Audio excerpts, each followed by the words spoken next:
હું સામાન્ય કૂતરું હતું.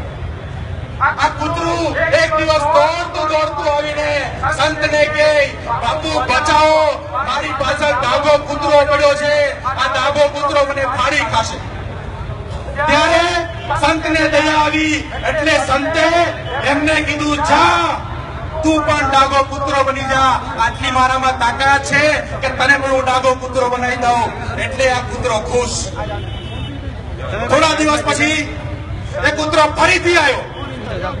આવીને સંતને કહે, બાપજી બચાવો, મારી પાછળ ડાઘો, મારી પાછળ એક મોટો સિંહ પડેલો છે, આ સિંહ મને ફાડી ખાશે, મને એનાથી બચાવો. એટલે સંતને ફરીથી સંતને થયું કે લે આને પાછો આપણે સિંહ બનાવી દઉં, એટલે એનું રક્ષણ કરી લે. એટલે એને કીધું, તથાસ્તુ, જા સિંહ બની જા. એટલે એ સિંહ બની ગયો.